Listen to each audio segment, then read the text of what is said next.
Hi, You Can Heal family. Good evening, morning, or afternoon, whatever it is for you. I'm glad you're here today.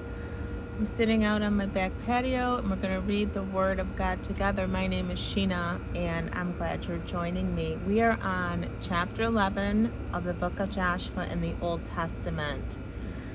I hope everybody's had a beautiful day. It was a nice day here. This later on in a little bit, the girls and I are going to go see The Little Mermaid. So I know Blessing's been really looking forward to that. She loves the Disney movies. So that's what we're going to do after I read today. And that's about it. I got to hang out with my mom and had lunch with her today. So that was nice to catch up and talk to her a little bit. So that's what's going on over here, if you wanted to know. So let's get started. Joshua chapter 11, conquest of northern Canaan. When King Jabin, now we got to deal with the wind blowing here. King Jabin of Hazar heard what had happened.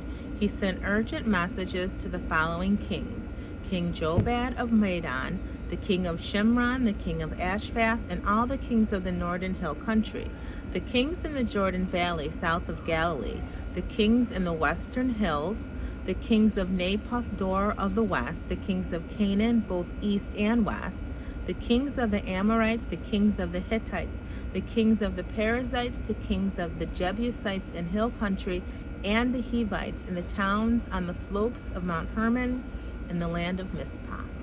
All these kings responded by mobilizing their warriors and uniting to fight against Israel. Their combined armies, along with a vast array of horses and chariots, covered the landscape like the sand on the seashore, They established their camp around the water near Merom to fight against Israel. Then the Lord said to Joshua, "Do not be afraid of them. By this time tomorrow they will all be dead. Cripple their horses and burn their chariots." So Joshua and his warriors traveled to the water near Merom and attacked suddenly, and the Lord gave them victory over their enemies. The Israelites chased them as far as Great Sidon and Misrephoth Maim, and eastward into the valley of Mizpah, until not one enemy warrior was left alive. Then Joshua crippled the horses and turned all the chariots as the Lord had instructed. Verse 10. Joshua then turned back and captured Hazar and killed its king. Hazar had at one time been the capital of the federation of all these kingdoms. The Israelites completely destroyed every living thing in the city. Not a single person was spared. And then Joshua burned the city. Joshua slaughtered all the other kings and their people, completely destroying them, just as Moses, the servant of the Lord, had commanded. However, Joshua did not burn any of the cities built on mounds except Hazar. And the Israelites took all the captured goods and cattle of the ravaged cities for themselves, but they killed all the people. As the Lord has commanded his servant Moses, so Moses commanded Joshua, and Joshua did as he was told, carefully obeying all the Lord's instructions to Moses. The summary of conquered territory. Verse 16. So Joshua conquered the entire region, the hill country, the Negev, the land of Goshen, the western foothills, the Jordan Valley, and the mountains and lowlands of Israel. The Israelite territory now extended all the way from Mount Halak, which leads up to Seir, to Baal-gad at the foot of Mount Hermon in the valley of Lebanon. Joshua killed all the kings of those territories, waging war for a long time to accomplish this. No one in this region made peace with the Israelites except the Hivites of Gibeon. All the others were defeated, for the Lord hardened their hearts and caused them to fight the Israelites instead of asking for peace. So they were completely and mercilessly destroyed as the Lord had commanded Moses. During this period, Joshua destroyed all the descendants of Anak who lived in the hill country of Hebron, Debir, Anab, and the entire hill country of Judah and Israel. He killed them all and completely destroyed their towns. Not one was left in all the land of Israel, though some still remained in Gaza, Gath, and Ashdod. So Joshua took control of the entire land, just as the Lord had instructed Moses. He gave it to the people of Israel as their special possession, dividing the land among the tribes. So the land finally had rest from war.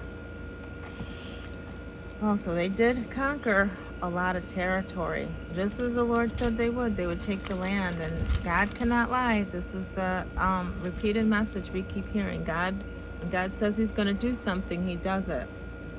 That's what I've been getting out of the last couple times we've been reading in Joshua.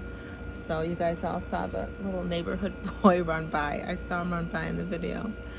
So we're going to go ahead and start chapter 12 tomorrow. Looks like a lot of names of kings.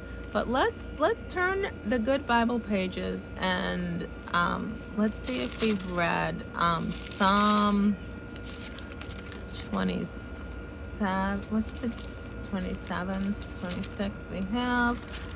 You know how sometimes we were going back and looking at some Psalms and Proverbs to kind of break up numbers, because I was getting a little besides myself reading numbers. So let's take a look at Proverbs today. Let's see. Let's look at Proverbs 24. Why not, right? Let's just keep reading the Bible.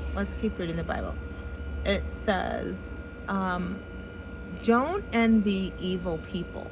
Don't desire their company, for they spend their days plotting violence, and their words are always stirring up trouble. A house is built by wisdom and becomes strong through good sense.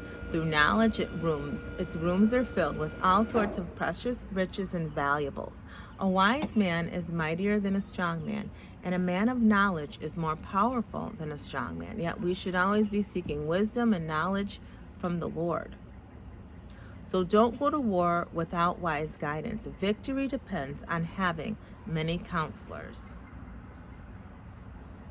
So there's a little breakout session here that says for verse 6, knowing the will of God through circumstances and counsel. While the Christian is to live above his circumstances, he is not to be unaware of them. God often works through circumstances in revealing His perfect will for us. Certainly, Paul's wonderful statement, God causes everything to work together for good of those who love God, in Romans 8:28, takes into account our circumstances. A number of biblical examples can be given to illustrate this. A, God directed Abraham to substitute a ram whose horns had somehow become entangled in a thicket for the life of Isaac, in Genesis 22. B, God arranged for Pharaoh's daughter to be bathing in the Nile River at the exact time the baby Moses floated by in a little basket of papyrus reeds. Okay. These are really good stories. Letter C says, Paul's young nephew happened to overhear a plot to kill his famous uncle. He then reported it to the authorities, thus saving the apostle's life. Surely the above circumstances were providentially arranged. So the Christian should ask, when attempting to discover God's will, is the Lord showing me something through my circumstances? Yeah, sometimes we think of circumstances and we're trying to get out of it, but what is the Lord trying to show us? That's a good question. Counselors also play an important role in finding God's will.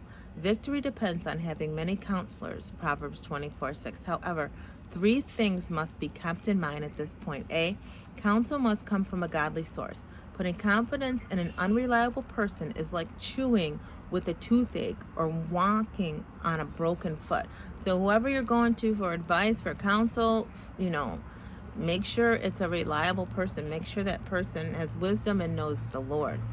Letter B says, sometimes even the godliest person can unknowingly give the wrong advice. Nathan the prophet did this when he encouraged David to build a temple.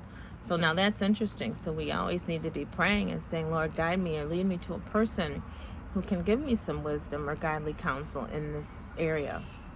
And C, in the final analysis, each person is responsible for knowing God's revealed purpose for his own life.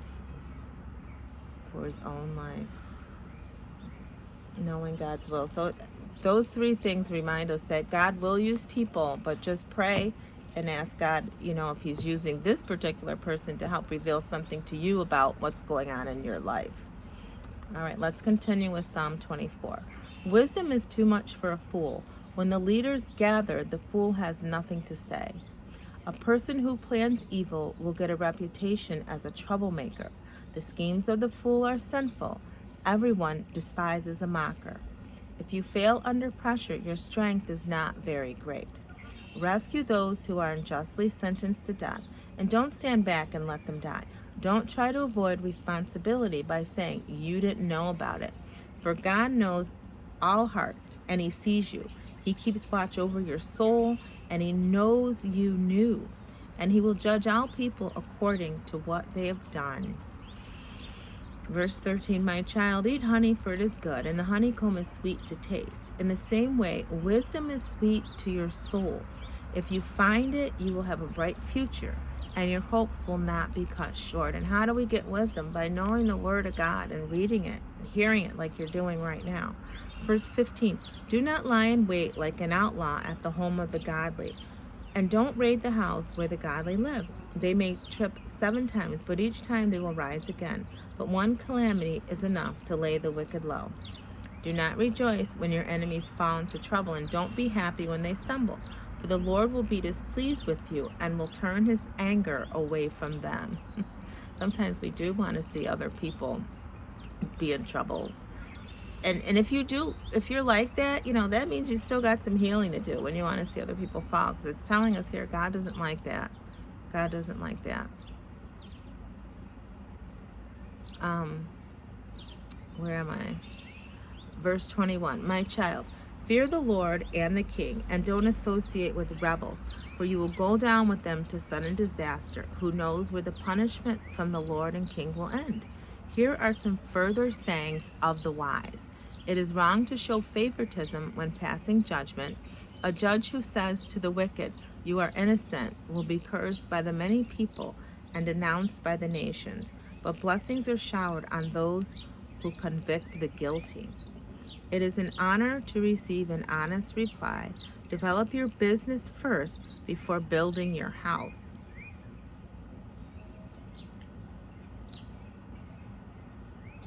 Developing your business should be given, should be given priority over comfort.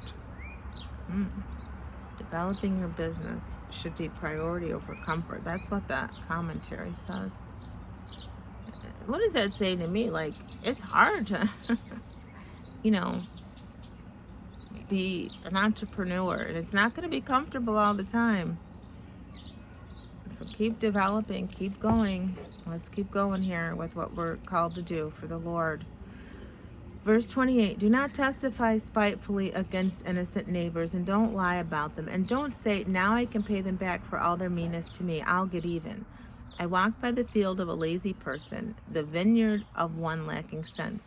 I saw that it was overgrown with thorns, and it was covered with weeds, and its walls were broken down. Then as I looked and thought about it, I learned this lesson. A little extra sleep, a little more slumber, a little folding of the hands to rest, and poverty will pounce on you like a bandit.